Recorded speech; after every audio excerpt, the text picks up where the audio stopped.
또 걱정, 내일도 걱정이십니까? 여러분의 걱정을 덜어드립니다. 정영진 최욱의 걱정 말아요 서울. 안녕하세요, 정영진입니다. 네, 반갑습니다. 네, 오늘은 독립운동가의 자식 최욱입니다. 누군데요? 네? 할아버지 중에 낙가무라 있으시다고. 아니야. 것 같은데. 아, 독립운동하셨어요. 네. 무슨 독립을 하셨어요? 아, 정말. 뭐 콜라 독립 8.15 뭐 이런 거 얘기하지 마요. 아니에요. 무슨 말씀이세요? 울산 쪽에 계십니까? 독립하셨죠. 네, 부모님이랑 같이 살다가 이제 돈 벌면서 독립했죠. 네, 우리 최욱 씨 말씀하신 대로 8.15 광복절. 정말 이거는 가볍게 우리가 여겨서는 안 됩니다. 8.15 광복절. 네. 정말 벅차오릅니다. 몇 년 8.15인지는 아시죠? 1945년 아니에요? 정답입니다. 그럼 뭐 몇 년 또 있어요? 아니, 최욱 씨가 너무 역사에 관심이 없어서. 아니, 아무리 관심 없어도 사람을 이렇게 무시합니까? 이모군란. 아이고 참나. 우리 이모한테 혼나 그런 얘기하면. 네. 그래, 하여튼 뭐 저희가 또 이 8.15 그냥 넘어갈 수가 없습니다. 그렇습니다. 이 광복절에 맞춰서 또 역사 이야기 오늘 좀 특집을 한번 꾸며볼까 합니다. 그렇습니다. 8.15 광복절 당시에 그 우리 서울시의 모습이 어땠을지 저는 문득 궁금하더라고요. 1945년에. 네. 그래서 오늘 저희에게 역사 이야기 들려주실 젊은 설렙니다. 네. 드디어 오늘 설민석 씨를 만납니까? 자, EBS 설민석 맞죠? 네. 네. 그리고 현재 학교에서 학생들을 가르치고 있는 이렇게 만납니까? 김준우 선생님 모시겠습니다. 뭐야? 와, 네, 안녕하세요. 이렇게 열렬한 환호 감사합니다. 맥빠져. 네. 왜 또 그분 왜 섭외 안 돼? 뭐야? 돈 좀 더 줘봐. 돈으로는 안 되지. 안 돼요? 안 네. 되지, 네. 설민석 선생님을 개인적으로 아십니까? 개인적으로는 모릅니다. 모르십니까? 네. 약간 표정이나 이런 게 그분을 인정 안 하는 듯한 눈빛인데요. 뭐 인정하고 안 하고의 문제가 아니라 그냥 서로 마주친 적이 없어가지고요. 네. 꼴도 보기 싫다? 는 아니고요. 우리 선생님은 저 EBS에서 네. 한국사를 지금 가르치고 계시고, 네, 맞습니다. 그다음에 일선 교사 아닙니까? 네, 지금 현재 남고에서 남학생들과 함께 즐겁게 역사를 공부하고 있습니다. 요즘도 남고가 이렇게 있어요? 그럼요. 인기입니다. 뭐가 인기예요? 남고가 인기예요?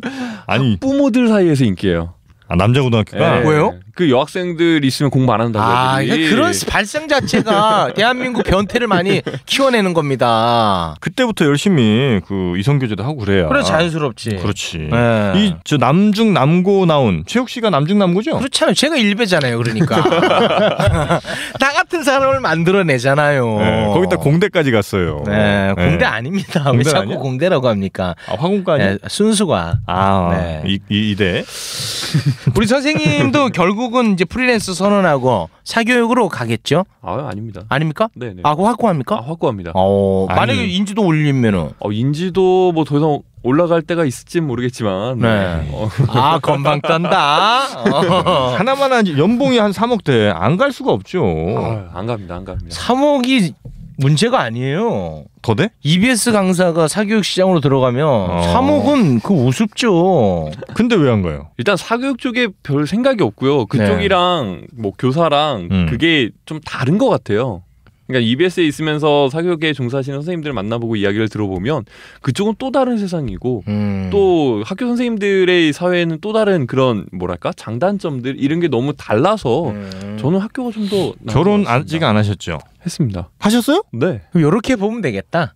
판사로 있느냐 아니면은 변호사로 가느냐. 김앤장 가느냐? 네. 그 느낌 정도로 받아들이면 되겠네요. 결혼 일찍 하셨네. 지금 굉장히 젊어 보이시는데. 감사합니다. 나이가 좀 있으셔. 40대예요? 40대는 아닙니다. 거봐. 그래요. 아무튼 이제 광복절을 맞이해서 우리 또 역사를 또 뒤돌아봐야 되거든요. 그렇죠. 네. 일단 요즘에 그 학생들이 한국사에 관심들은 많이 좀 있습니까? 많지. 관심 많습니다. 네, 왜냐면 설민석 얘기 그만 치려라. 아니 팩트야, 맞죠? 그 남고에서는 잘 모르겠습니다. 네. 역사는 말하고 있습니다. 요거 뭔가 그 극화해서 얘기를 하지 않습니까? 맞아요. 그분이 또 연극 약간 통하는 게 그 요즘 역사 영화라든가 이런 콘텐츠들이 많이 나오고 있잖아요. 일정인부터 해가지고. 그러니까 애들이 역사에 대한 관심도는 확실히 옛날보다는 많이 높아진 것 같아요. 맞습니다. 그럼 면학 분위기도 괜찮겠네요. 괜찮죠. 앉아요 애들 막. 여기 일반 학교죠? 일반고는 아닙니다. 아 여기도 또 특목고예요? 네, 자율형 사립. 자사고. 아 이거 뒷돈 많이 받겠네. 별로 없습니다 사실. 뒷돈 많이 받겠네. 뒷돈 받지. 안 받아요. 아이. 김영남 씨가 쳐다봐요. 그래요? 아, 그 돈이 연봉보다 셀 수도 있겠구나. 사교육 시장보다. 그래요. 하여튼 뭐 광복절 오늘 특집인데 일단 광복절 뭐 다 알고는 있지만 정확하게 어떤 날인지 우리 역사 선생님께서 정의부터 좀 내려주시죠. 뭐 쉽게 얘기를 하자면 이제 1910년 경술국치 말이 좀 어렵죠. 네, 경술련의 경술국치 어려워? 저 죄송한데 제 생일이 국치일입니다. 아 그래요? 1910년 8월 29일 내 생일이에요. 참나. 김구 선생님과 내가 생일이 같아요. 김구 선생님이 그날이야? 1876년 8월 29일생 아닙니까? 아 그래요? 네. 김구의 후예입니다 내가. 생일 같다고. 나 김욱이에요. 그때부터 시작돼가지고 네. 1945년 이제 네. 8월 8월 15일까지 일본의 이제 강제 지배를 받았었죠. 네. 식민지 상황이었는데 그때 이제 8월 15일 날 결국 일본이 패망하면서 우리가 이제 다시 국권을 되찾은 걸 이제 광복절이라고 얘기를 합니다. 근데 이 용어에 있어서는 크게 두 가지죠. 광복과 해방. 차이가 뭘까요? 광복과 해방. 와 이런 거 재밌다. 광복과 해방의 이거는 뭐 다른 점. 영진이 형은 뭐 워낙 전문가니까. 그럼 너만 이제 알면 돼. 얘기해. 맞춰봐. 아 형. 아 맞춰볼 수. 왜냐하면 형 요새 약간 무식하다는 얘기 많아. 정답인지 아닌지 해줄 테니까 일단 추측이라도 해봐. 아 이 형 또 쓱 빠져나가네. 그럼 내가 대답하는 동안 얼른 검색해라. 알았지? 아 형 망가지면 나까지 망가지는 거야. 자, 재욱 씨. 광복과 해방. 야 이거 좀 저는 개인적으로는 혼용해서 썼던 것 같아요. 그렇죠. 많이들 그렇죠. 아 많이들 그렇습니까? 네네. 저만 무식한 건 아니죠. 무식한 건 아닙니다. 이거 아닙니까? 모른다고 해서. 네. 광복과 해방. 해방은 어떤 일제로부터 벗어나는 듯한 느낌. 아 그렇죠. 광복은 새로움을 어떤 미래지향적인 의미를 담고 있는 거 아닐까요? 약간 비슷합니다. 비슷합니까? 네네. 그 광복에는 주권을 회복했다 이런 느낌이 있는 거 아니에요? 그렇죠. 맞아요? 네 맞습니다. 오 다행이다. 형, 나 형 무너지면 울컥나.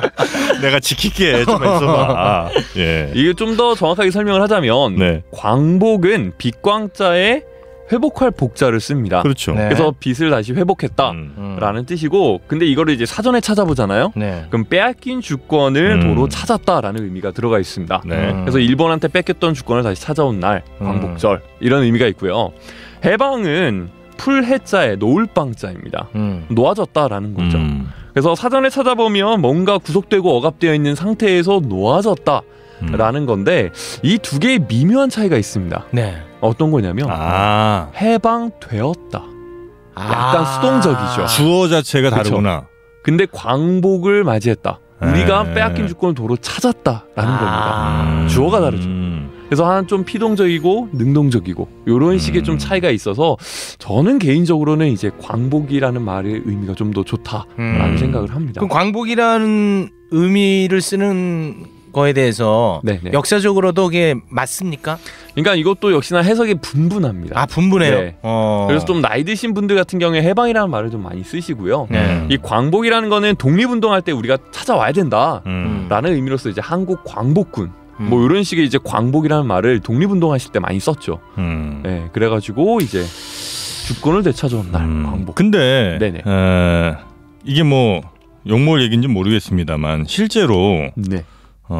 우리의 주권을 되찾은 뭐 여러 가지 요인이 있겠습니다만 뭐 우리 광복군들도 굉장히 많은 노력을 하셨겠습니다만 실질적으로 광복이 된 것은 일본의 패망이 결정적 역할 아닙니까? 맞죠. 근데 일본의 패망이라는 건 미국의 공격이잖아요. 그렇죠. 연합군.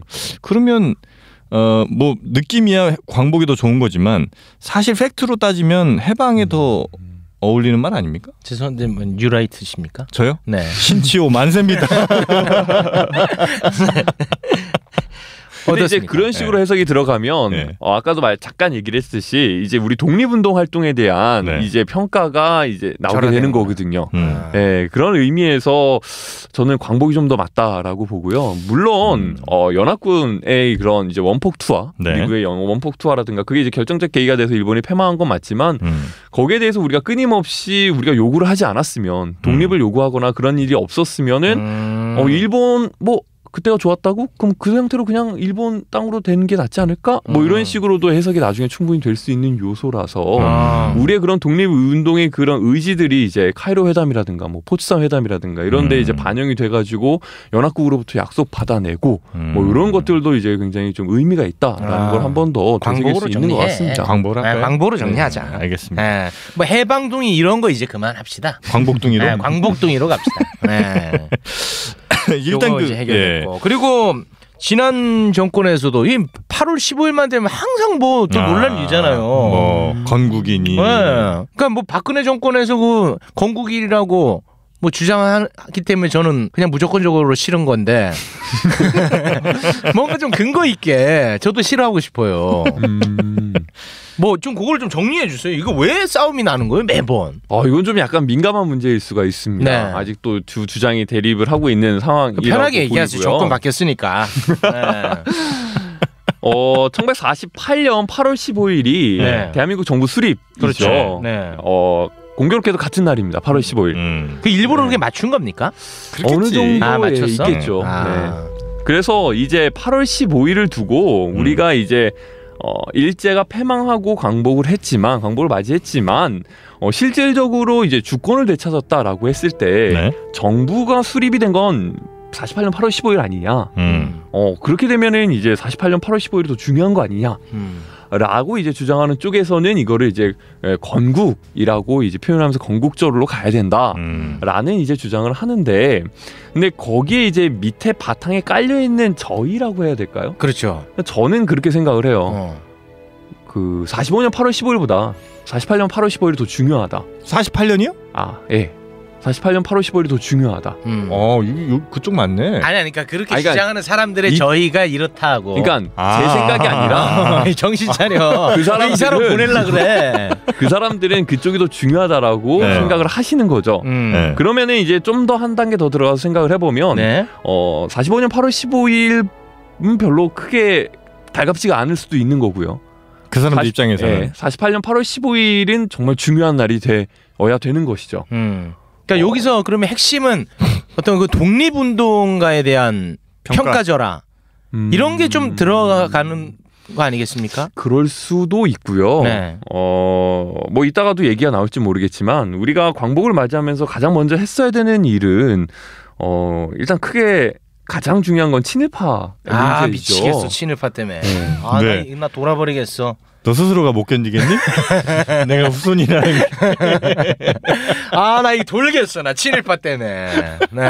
근데 이제 45년 광복 직후에 친일파 문제가 해결이 잘 안 되죠. 그렇죠. 일단 미군정이 들어오면서 그게 이제 딜레이가 되고 그러면서 48년 8월 15일 정부가 수립된 뒤에 이제 이승만 정부에서 이제 친일파를 문제를 해결하기 위해서 법도 만들어지고 이제 위원회도 만들어지고 이제 진행을 해 나가는데 사실 어렵죠. 그걸 그 당시 이승만 정부에서 해결하기에는 굉장히 좀 어려운 상황이었어가지고 그게 잘 되지가 않아요. 잘 되지가 않는데 이승만 정부의 구성원을 보면은 특히나 경찰 중심으로 인해 가지고 옛날에 일제 강점기 시기 때 경찰 하셨던 분들이 꽤나 많이 이제 경찰에 계속 복무하고 계시는 분들이 계세요. 분이라는 표현 저 싫습니다. 나도 그거 지적할 뻔했어요. 그래요? 나 귓방망이 날릴 뻔했어요. 지금. 근데 그분들 입장에 있어서는 자꾸 그분들이네.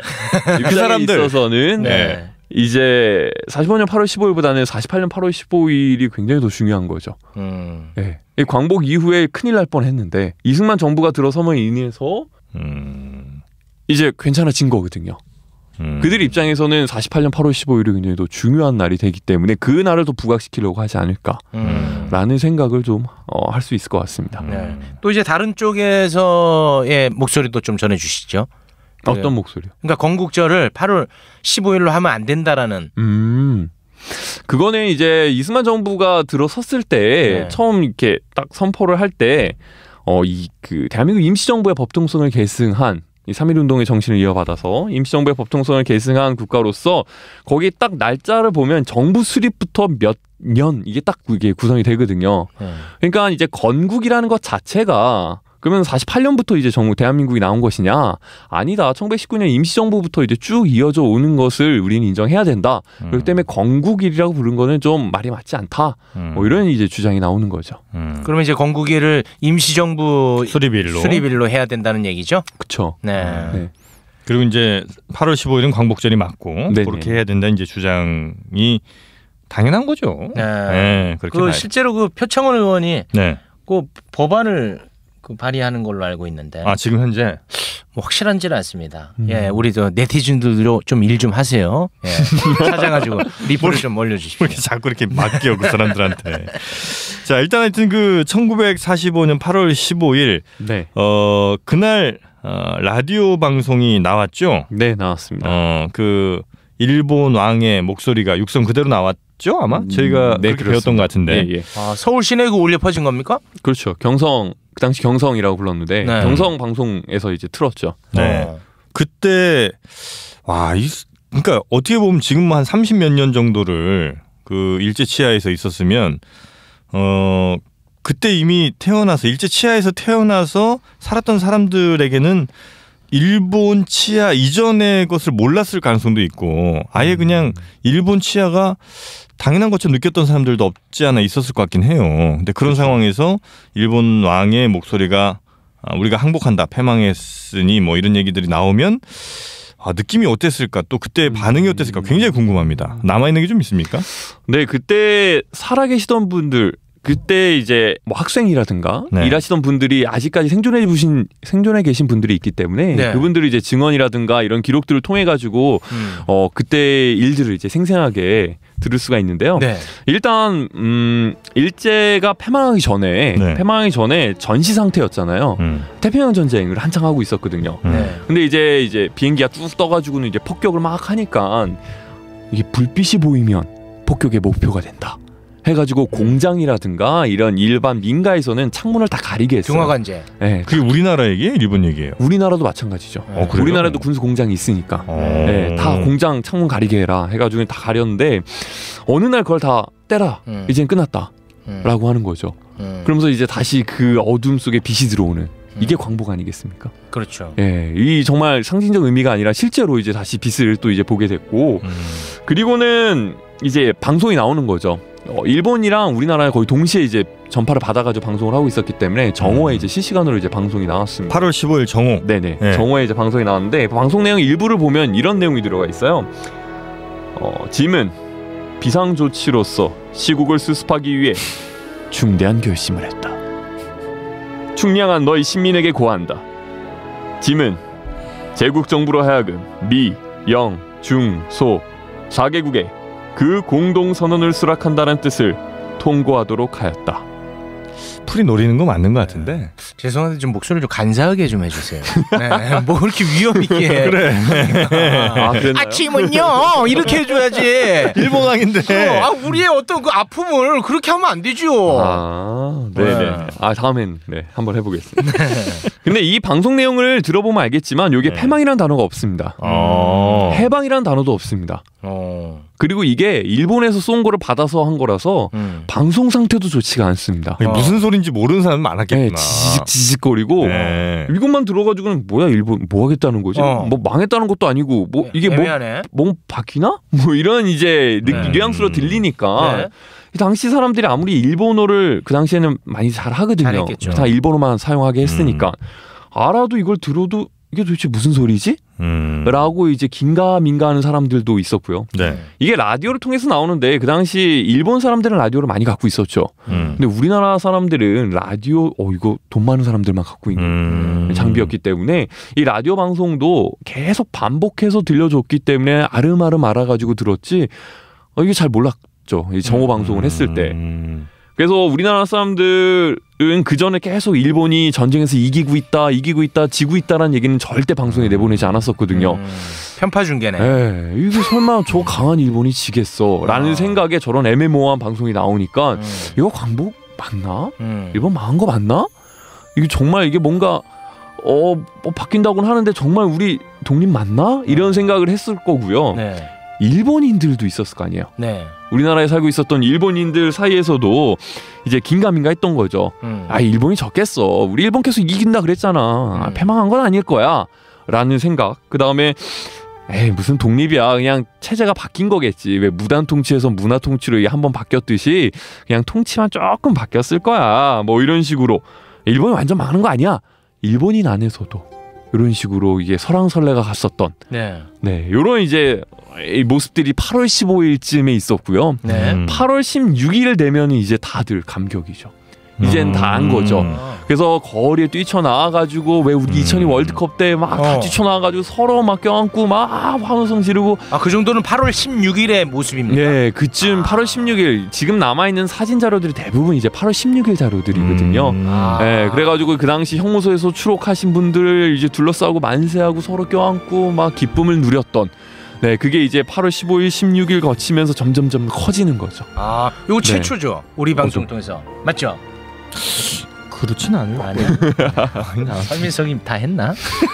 그래가지고 그 당시 종로 1가부터 종로 4가까지 이제 벽에다가 글 좀 아는 사람들은 독립했다, 일본 망했다 이런 거 벽봉 그냥 다다다다다 붙어 있었고요. 막 그랬었죠. 그때 어떤 분위기가 그 월드컵 아니면은 저 촛불 전국 그 정도 될까요? 근데 촛불 전국 같은 경우에는 좀 약간 심각했잖아요. 네, 물러가라 뭐 이런 얘기도 했었고. 근데 이건 기쁨이잖아요. 우리가 드디어 독립을 하는구나. 광복을 주권을 되찾는구나. 해가지고는 전 월드컵에 좀 더 맞는 것 같습니다. 그렇게 많은 사람들이 한데 모여갖고 그렇게 다 좋아했습니까? 다 좋아했죠, 진짜. 와, 감동이네. 누군지도 모르는 사람은 이렇게 붙잡고 이제 껴안고 막 이랬던 그런 분위기였습니다. 와, 그거 정말 감동이다. 그래서 이제 8월 16일쯤에 이제 거의 모든 국민들이 이제 알만한 상황이 됐고, 그럼 이제 이 땅에 남아 있는 일본인들이 쫓겨 나갈 거 아닙니까? 약간 멋쩍었겠는데 그분들. 그렇죠. 그럼 뭐 두들겨 맞는 사람도 있을 것 같아요. 당연히 그럴만하죠. 두들겨 맞아야 돼 이 새끼들 진짜. 씨. 그 모습이 궁금한데요. 딱 상식적으로 생각을 해보면 우리가 일제강점기 때 당했던 것들이 있잖아요. 그럼 일본이 망했으면은 너 당한 대로 한번 갚아주겠다 라는 생각은 당연한 거고. 쉽지 않았을 것 같아 나는. 일본 생각에서는 분명히 그럴 것 같으니까 이제 먼저 손을 쓰는 거죠. 그래서 많은 또 일본 사람들 같은 경우에는 또 딱 나와가지고 무릎 딱 꿇고 잘못했다.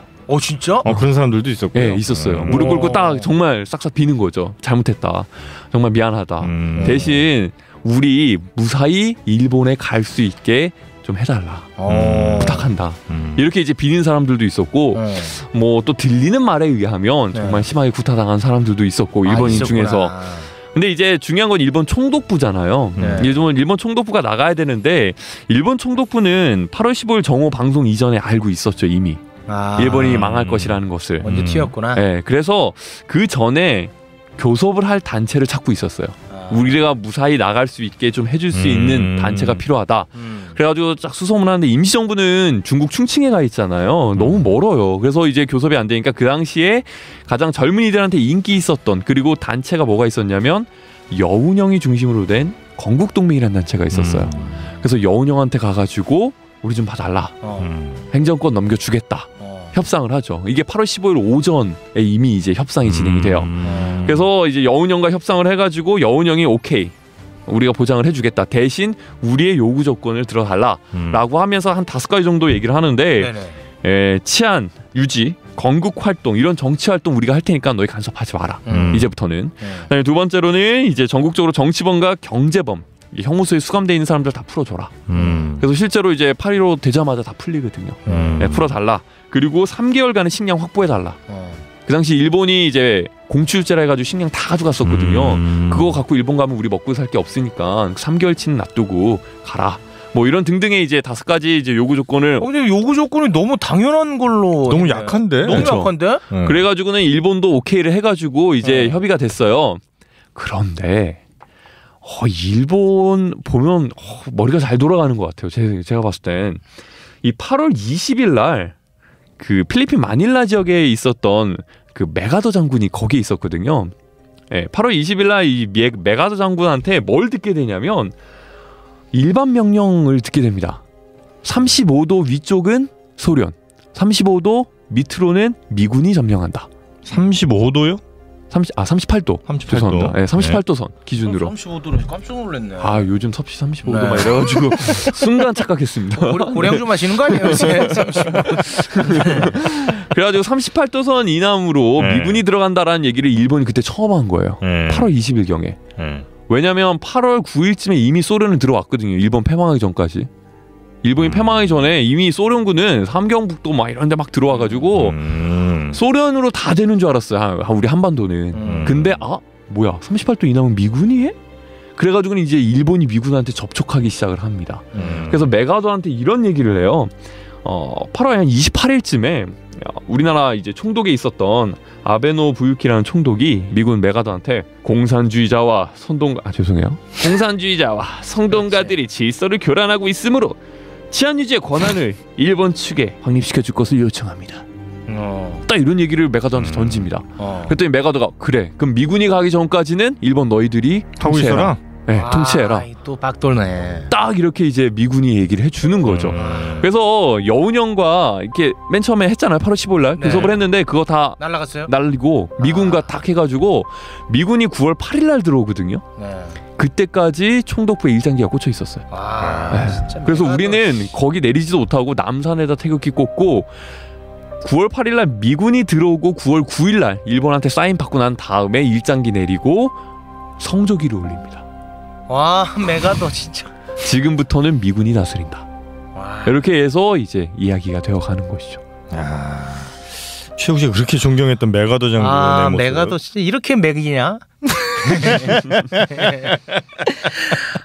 정말 화가 납니다. 이 광복이 아주 그 사이다 같은 맛이 없네. 이게 아까 정영진 씨도 얘기를 했지만 네. 우리가 정말 주도적으로 대부분의 힘으로써 우리가 광복을 맞이했으면 정말 좋았을 텐데 그렇죠. 그러지 못한 점들이 아쉬움으로 남는 거죠. 그러니까 그때까지도 경찰들은 다 일본 경찰이니까 그렇죠. 뭐 우리 민중들이 뭐 이렇게 뭘 하려고 해도 사실은 그때까지도 계속 총칼 들고 있던 사람은 일본 뭐 경찰들이 사건건 이제 간섭을 하는 거죠. 이 여운형이 중심이 돼가지고는 이제 정부를 수립하자 해서 조선건국준비위원회라는 단체를 만들고 쭉 나가거든요.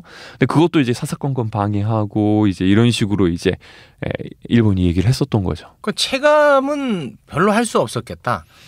광복의 체감.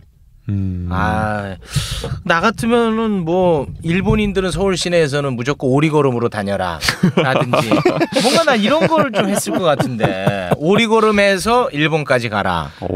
이런 거 아주 시원한 맛이 있잖아요. 배를 타야 되는데. 아니 뭐 배도 오리배 뭐 오리배 타고 아니면 삼보일배 하면서 우리 국민들한테 사죄하면서 나가라든지. 그렇지. 뭐 이렇게 했었어야 되는데. 여운형 그 아저씨도 그거 좀 약하고. 그다음에 메가도도 이렇게 매기고.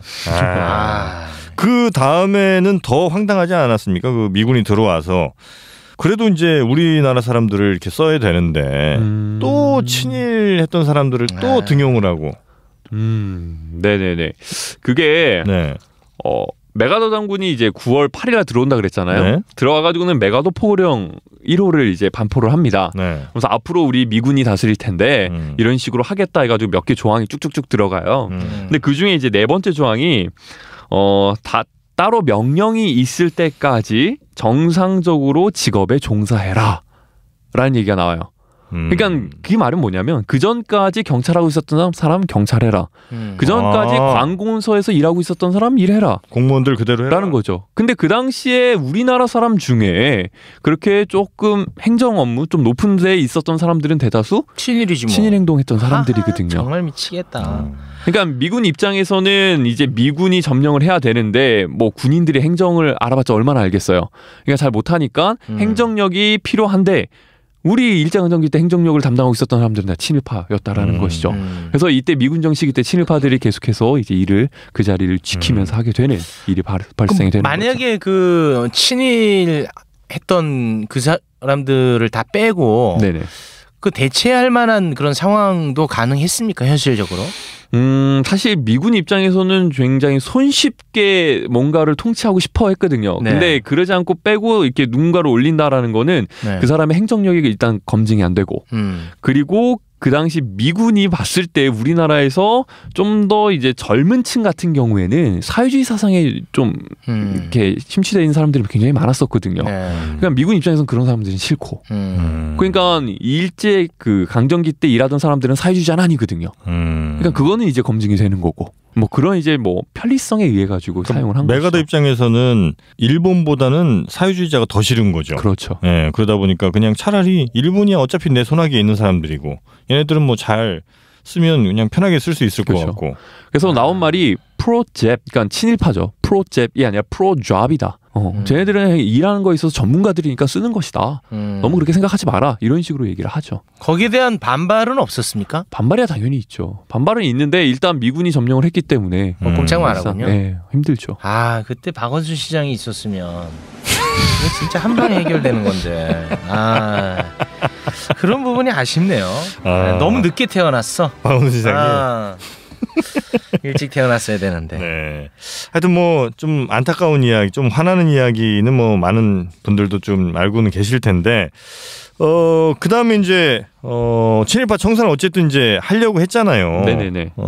근데 그게 잘 안 됐던 거. 예전에 그 밀정이라는 영화에서도 좀 뭐 나왔습니다만, 뭐 재판 같은 것도 제대로 잘 이루어지지도 못하고. 그다음에 친일 행위했던 사람들 반민족 행위자를 처벌하지 못했던 핵심적인 이유가 역시 또 미국으로 귀결이 좀 됩니까? 일단 그래서 생면 연장의 꿈을 이룬 거죠. 광복하자마자 죽을 줄 알았는데 친일파들은 미군정 하에서 연장이 되었는데 1948년 8월 15일 대한민국 정부가 수립이 되면서 역시나 마찬가지로 핵심은 그 당시 48년이 되면 국제사회 냉전이 이미 심화되고 있는 상황이거든요. 그리고 우리는 북쪽에 바로 북한이 사회주의 정권이 들어와 있으니까 그와 이제 대립이 문제가 되는 거고, 이승만 정부에 있어서는 군대는 아직까지 못 믿겠다. 그래서 이제 믿을 만한 건 경찰인데 그 당시 경찰들이 역시나 일제강점기 때 경찰을 했던 친일 경찰 출신들이 많이 있었기 때문에 친일파 청산은 해야죠. 이승만 대통령도 독립운동가 출신이고 하긴 해야 되는데 너무 그렇게 경찰들까지 잡아들이면 안보는 누가 책임지냐 라고 이렇게 좀 더 소극적인 태도를 보이고 뭐 이런 일들이 벌어지면서 사실상 1년치 안 되는 그 시점에 있어서 이제 결국 해체되면서 제대로. 하여튼 뭐 그때 이제 유명한 우리가 알고 있는 뭐 독립운동가분들도 많이 계신데, 네네네. 우리가 또 잊었던 혹은 미처 기억하지 못하는 독립운동가분들도 많으실 거 아니에요. 엄청 많죠, 진짜. 그러니까 지금 이 땅에 네. 유재석 강호동도 있지만 최욱이라는 사람이 있단 말이에요. 그렇지 않습니까?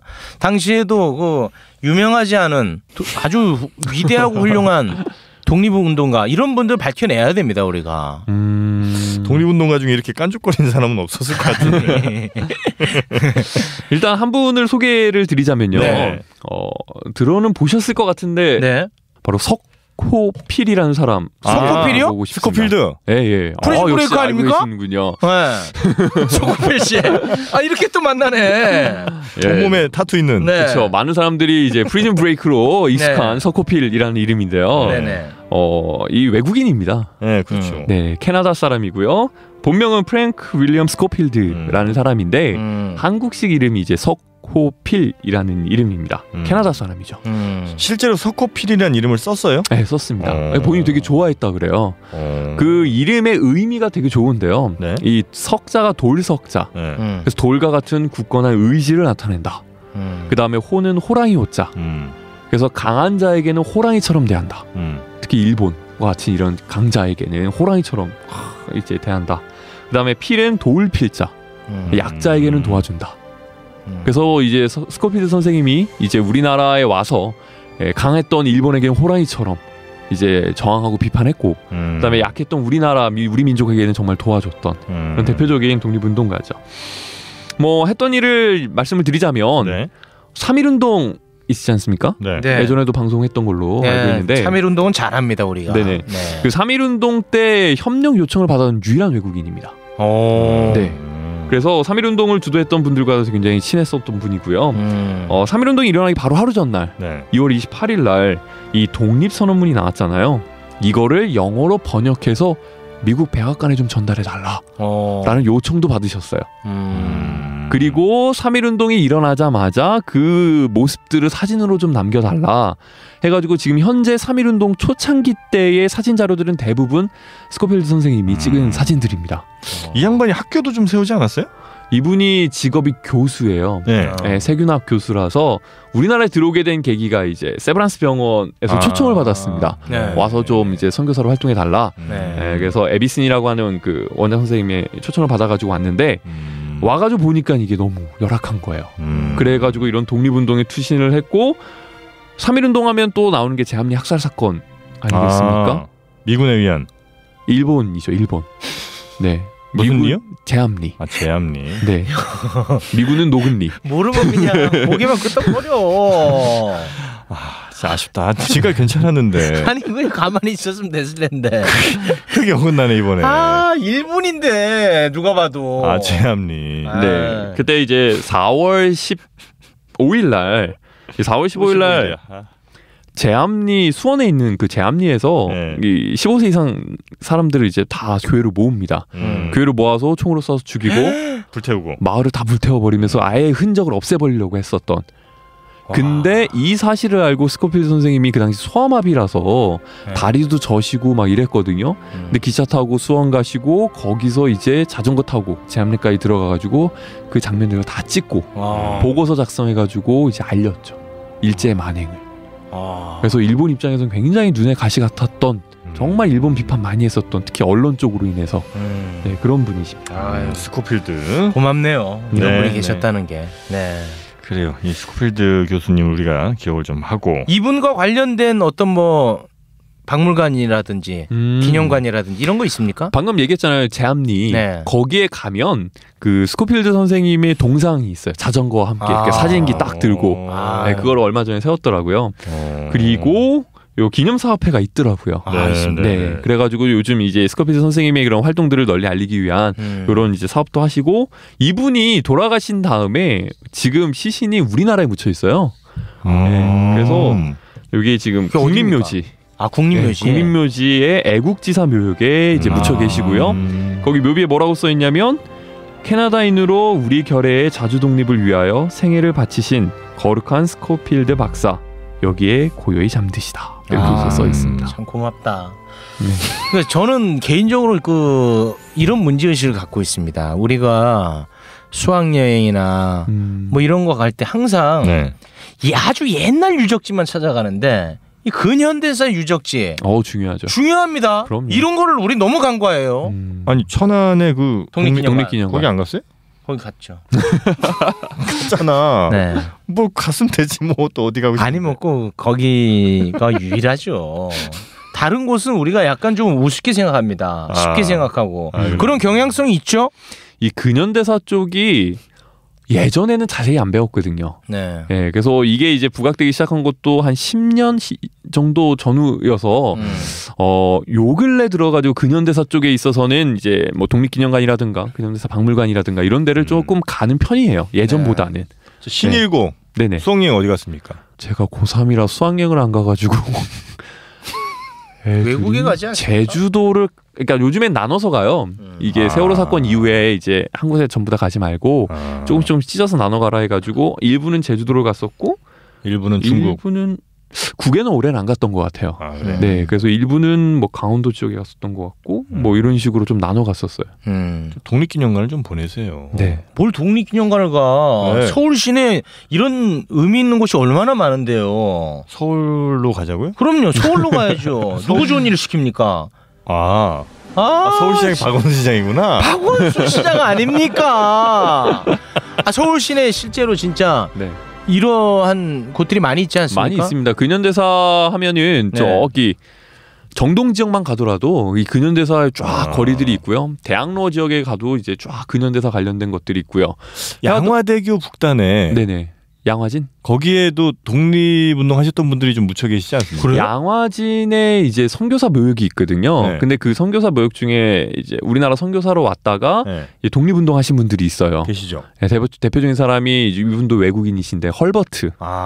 이분도 거기 양화진에 묻혀 계시거든요. 이분도 독립운동 진짜 열심히 하셨죠. 맞아요. 고맙다. 양화대교 지날 때마다 노래만 틀지 말고. 그래. 헤이그 특사 들어보셨어요? 헤이그 특사 그럼 많이 듣죠. 이준 이휘종 이상솔 해가지고 네. 이제 우리나라 그 일산대교 불황성을 알리기 위해서 갔던 그거 건의한 사람이 헐버트예요. 그래서 별칭이 제4의 헤이그 특사. 그래요. 고맙다. 네. 진짜 고마워. 훌륭하신 분들이죠. 또 서울 시내에서 또 서울 시내 그 아까 얘기했던 여운현 선생님 묘역이 있습니다. 강북에. 묘역. 네, 저희 학교 근처에 있습니다. 네. 그래서 거기 묘역이 있고요. 묘지가. 네. 그 다음에 박물관들이 요즘 많이 생겼어요. 강북 쪽에서도 저 우이동 쪽에 근현대사 관련된 박물관이 하나 생겼고요. 네, 거기도 굉장히 괜찮습니다. 네. 새로 돼가지고.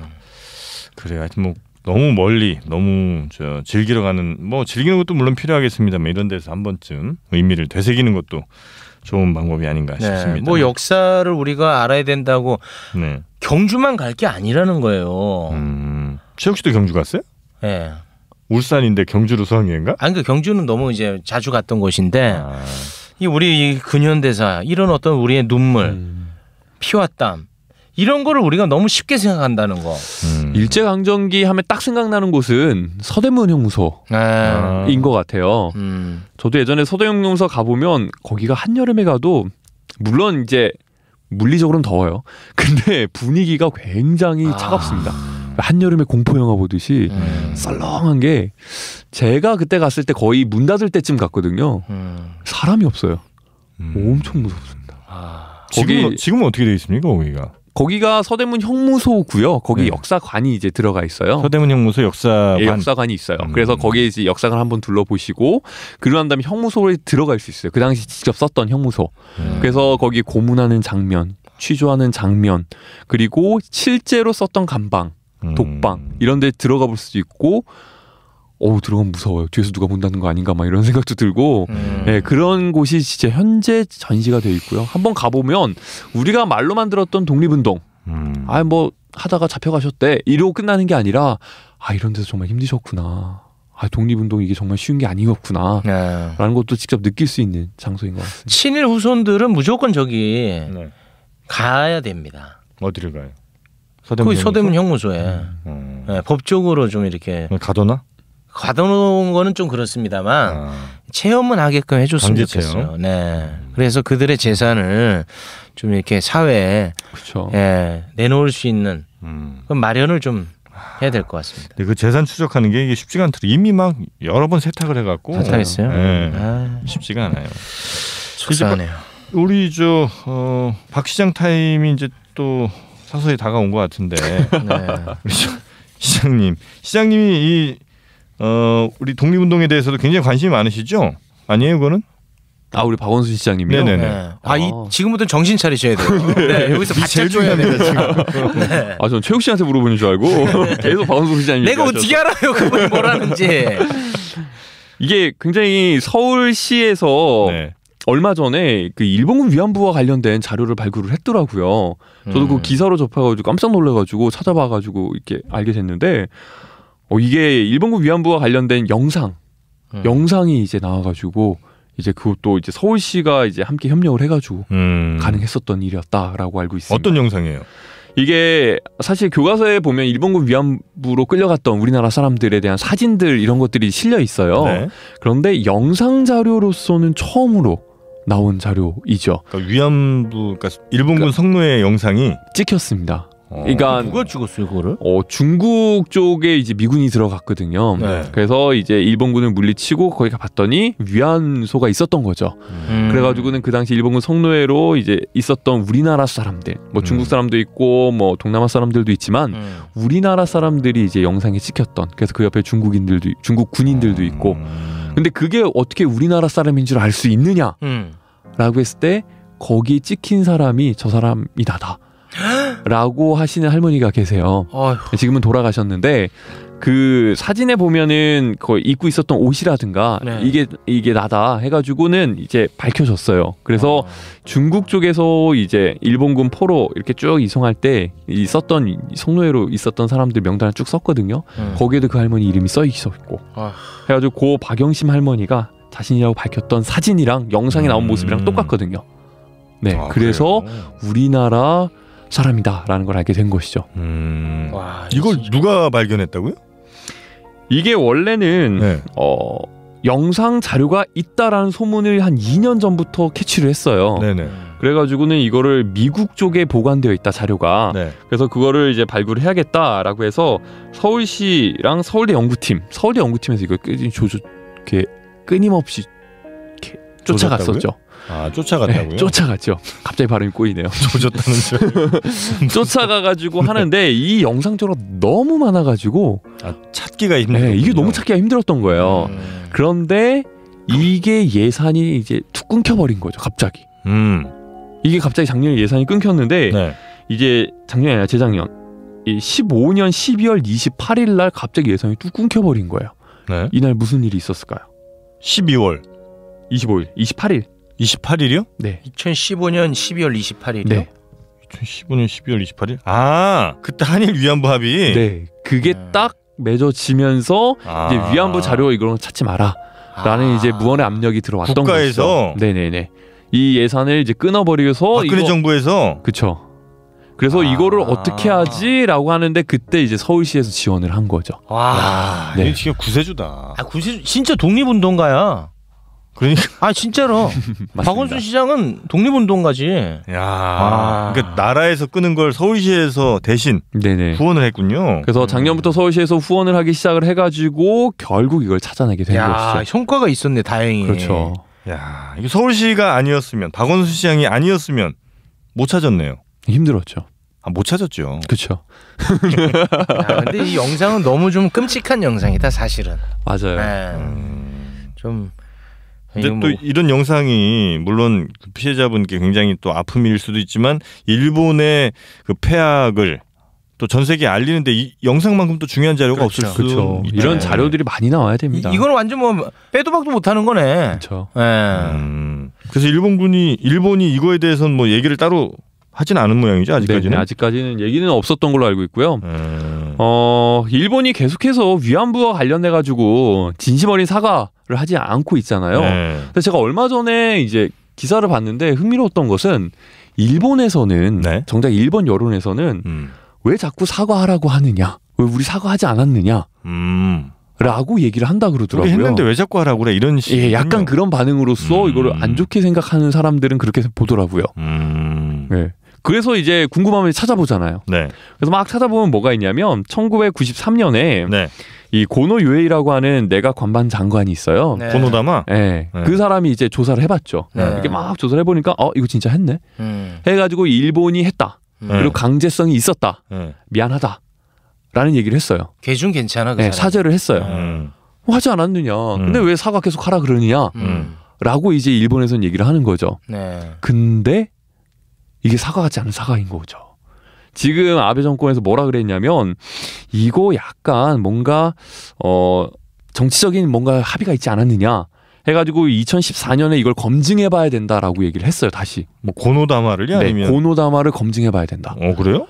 네, 그래가지고 결론이 뭐였냐면 이거는 한국과 협의한 결과물이다. 그래서 한국이 이거 해달라고 해가지고 우리가 해준 것이다라는 뉘앙스를 풍기는 것이죠. 뒤엎었네. 네. 네. 그리고는 그걸 얘기를 안 하기로 했다. 뭐 이런 것들을 일본이 얘기를 하더라고요. 네. 이건 사과한 게 아니죠. 미안한데 뭐 네가 뭐 그렇게 생각하면 나도 미안하다고 할게. 약간 이런 뉘앙스.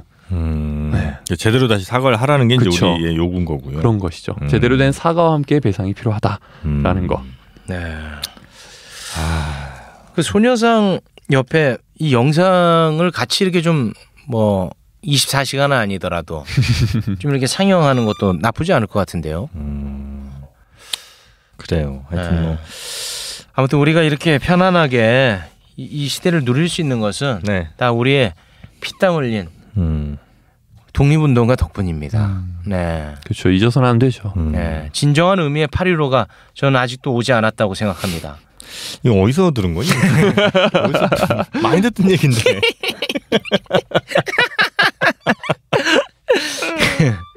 네, 더욱더 매진하겠습니다. 이 시대에 저도 독립운동가로 거듭나겠습니다. 아 그래요? 네. 일본 안 갈 거예요 그러면? 일본 안 갑니다. 아. 네. 일본 물건 전혀 쓰지 않아요 저는. 네. 유일하게 갔다 온 해외여행이 일본 아니에요, 재욱 씨?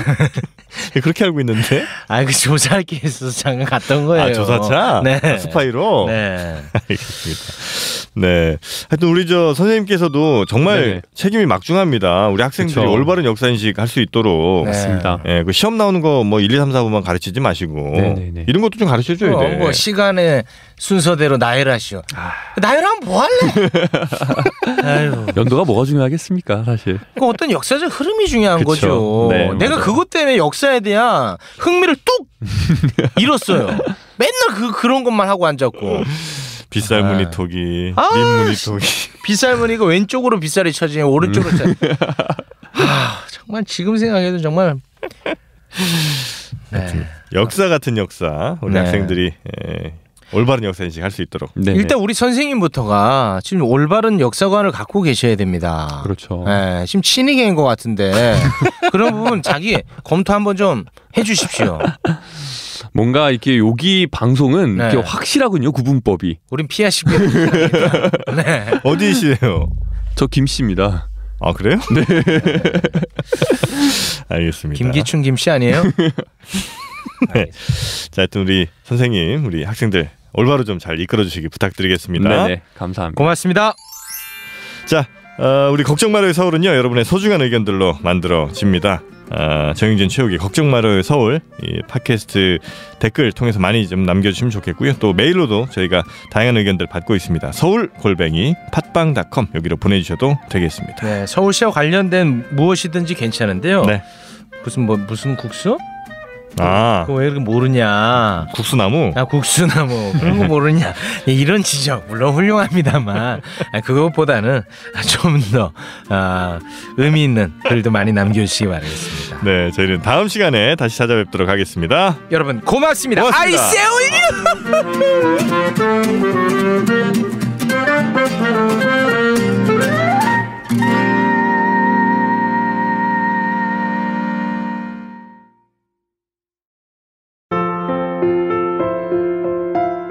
여러분, 오늘 방송 어떠셨어요?